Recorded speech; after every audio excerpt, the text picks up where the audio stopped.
આ અમન પ્રોવિઝનમાં જે બી માણસ હતા તેની સાથે બોલાચાલી થઈ. બાદમાં આ બેન જે છે તેના ઘરે જઈ અને આ બાબતની વાત તેઓના કુટુંબીજનોને કરતા અને અહીંયા એક ઝઘડો થયો. તેમાં 3-4 માણસો હતા. પબ્લિક ત્યાં ઘણા જમા હતી. અહીંયા કોઈ હિન્દુ મુસ્લિમનો કોઈ મોટો બનાવ બનેલ નથી, પણ હકીકતમાં લો એન્ડ ઓર્ડરની સ્થિતિ ટોટલી અંડર કંટ્રોલ છે. આ જ પ્રકારની તમામ અપડેટ જોવા માટે ન્યૂઝરૂમ ગુજરાતને લાઇક, શેર અને સબસ્ક્રાઇબ કરવાનું ભૂલતા નહીં.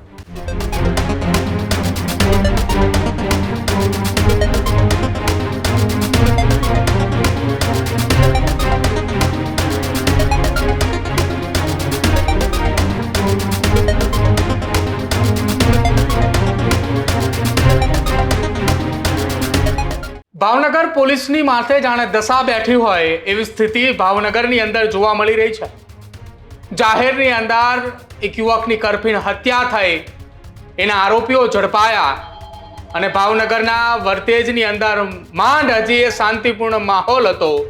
તેવામાં ફરી એક વખત ભાવનગર પોલીસ દોડતી થઈ છે અને આ વખતે કારણ છે ભાવનગરની અંદર વર્તેજ ગામમાં બે જૂથ વચ્ચે થયેલા એ અથડામણની. ભાવનગરની અંદર રોજબરોજ કાયદો અને વ્યવસ્થાની સ્થિતિને લઈને સતત સવાલો ઉઠે છે. ક્યારેક ભાવનગરની અંદર અસાનધારાના મામલે એ અધિકારીઓ સામે સવાલ ઉઠે તો ક્યારેક ભાવનગરની અંદર સરા જાહેર રસ્તા ઉપર હત્યા થાય. પરંતુ હવે ભાવનગરના વર્તેજમાં બે જૂથ વચ્ચે અથડામણની ઘટના સામે આવી છે.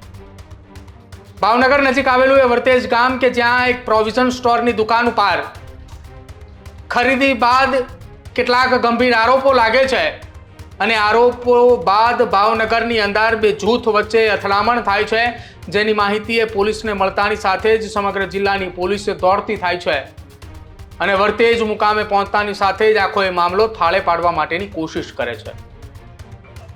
શું એ ઘટના બની હતી ને કેમ વર્તેજ મુકામે એ અચાનક ભાવનગર પોલીસ માથે દશા બેઠી હોય એવી સ્થિતિનું નિર્માણ થયું અને કેમ અચાનક બે જૂથ વચ્ચે અથડામણ થયું?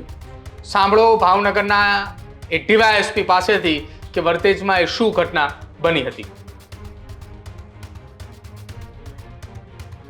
વર્તેજ પોલીસ સ્ટેશનમાં આજે 1 વાગે અમન પ્રોવિઝન સ્ટોર જે છે ત્યાં એક મહિલા જે આવ્યા અને તેની સાથે આ અમન પ્રોવિઝનમાં જે બી માણસ હતા તેની સાથે બોલાચાલી થઈ.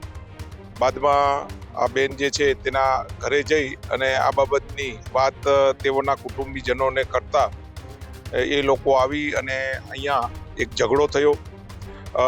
તેમાં 3-4 માણસો હતા. બાદમાં જે ચોક જે છે તેની પાસેના વિસ્તારમાં બી જે છે મુસ્લિમ સમાજનો જે બીજો અઘટિત પ્રસંગ હતો, જેને હિસાબે પબ્લિક ત્યાં ઘણા જમા હતી. તેઓએ આ જોતા અહીંયા ટોળા થઈ ગયેલા અને આ બાબત ટોળા થઈ ગયેલા એ બાબતની વાત જે પોલીસને જાણવા મળતા વર્તેજ પોલીસ સ્ટેશનના અધિકારીશ્રી તથા પોલીસ તેમજ આજે બંદોબસ્ત હોય એલસીબી અને એસઓજી બી અહીંયા હાજર હતી.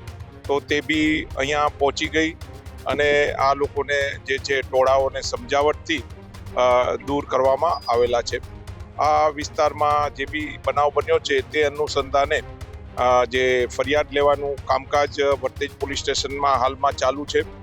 આ અનુસંધાને અહીંયા શાંતિ સમિતિની મિટિંગ બી આયોજન કરવામાં આવનાર છે અને બીજો કોઈ બી બનાવ ન બને તે માટે અહીંયા પોલીસને જે છે પોઈન્ટ આપી અને તૈનાત કરવામાં આવેલા છે. આ મામલામાં જે છે 3 વ્યક્તિઓને ઈજા થયેલાનું સર્ટીમાંથી જાણવા મળેલ છે. જે મહિલા જે છે ત્યાં જે પ્રોવિઝન સ્ટોરમાં લેવા માટે ગયા અને એને માલુમ થયું કે ભાઈ આ જે છે કોઈ ફોટો બી કોઈ ખેંચે છે. એ ટાઈમે એની સાથે એક બોલાચાલી થઈ કે ભાઈ તમે આ રીતે કેમ વ્યવહાર કરો છો.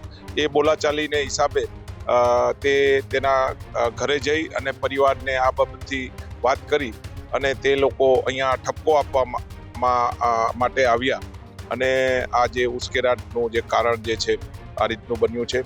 અહીંયા કોઈ હિન્દુ મુસ્લિમનો કોઈ મોટો બનાવ બનેલ નથી, પણ જે સાઈડમાં જે પ્રસંગ હતો તે પ્રસંગમાં ઘણા વ્યક્તિઓ બેસણામાં ને હતા, એ લોકો જોવા માટે આવેલા અને આ રીતની ભીડ જમા થઈ ગયેલી.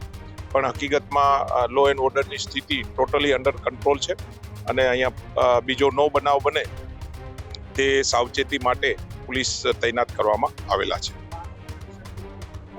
વાહનો જે છે એમાં જે પ્રસંગમાં જે બી એ એરિયામાંથી નીકળતા હોય અને જે છે દૂર જાઓ એ પોઈન્ટ ઓફ વ્યૂ જે વાહનને લાગી ગયેલું છે, પથરો લાગી ગયેલો છે, પણ કોઈ લો એન્ડ ઓર્ડરની સ્થિતિ ગંભીર કે એવી છે નહીં, સામાન્ય છે.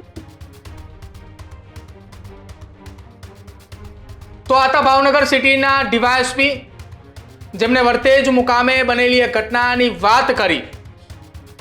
જો કે ન્યૂઝરૂમ ગુજરાતના સંવાદદાતા એ વર્તેજ મુકામે પહોંચતા જ્યાં બંને જૂથ વચ્ચે અથડામણની ઘટના બની હતી, બે જૂથ આમને સામને આવ્યા હતા. એ પરિસ્થિતિ શું હતી અને કઈ જગ્યા ઉપર કયા એ વર્તેજના પ્રોવિઝન સ્ટોર ખાતેથી એ બવાલની શરૂઆત થઈ હતી, જુઓ ગ્રાઉન્ડ રિપોર્ટ.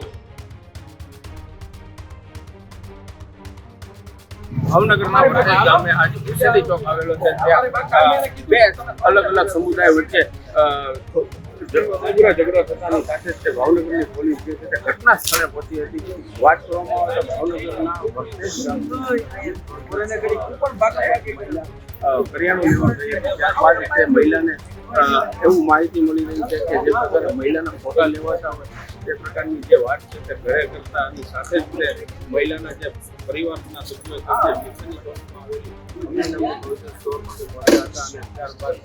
ઉગ્ર બોલાચાલી આ ઘટનાને લઈને ભાવનગરની પોલીસને જાણ થતા પોલીસ જે છે તે ઘટના સ્થળે પહોંચી અનિચ્છનીય બનાવ ન બને તે માટે પોલીસે પણ ચુસ્ત પોલીસ બંદોબસ્ત ગોઠવી દેવામાં આવ્યો છે, પેટ્રોલિંગ પણ હાથ ધરવામાં આવ્યું છે. આ જો બનાવની વાત કરવામાં આવે તો 3 લોકો જે છે તેને ઈજા પહોંચી હતી અને એક ગાડી છે તેને તોડફોડ કરવામાં આવી ગઈ હતી. તે પ્રકારની માહિતી પણ ભાવનગર પોલીસે મીડિયા સમક્ષ આપી છે. વધુ તપાસ કરવા માટે પોલીસ દ્વારા પણ એક એફઆઈઆર નોંધવામાં આવી છે. અનિચ્છનીય ઘટના આપતા તે માટે પોલીસે શાંતિમય વાતાવરણ બની રહે તે માટે પ્રયત્નો હાથ ધરવામાં આવેલા છે.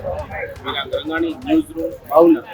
હજુ સુધી તમે અમારી ચેનલને સબસ્ક્રાઇબ નથી કરી તો અત્યારે જ ન્યૂઝરૂમ ગુજરાતને સબસ્ક્રાઇબ કરો, ફેસબુક અને ઇન્સ્ટાગ્રામ પર ફોલો કરો.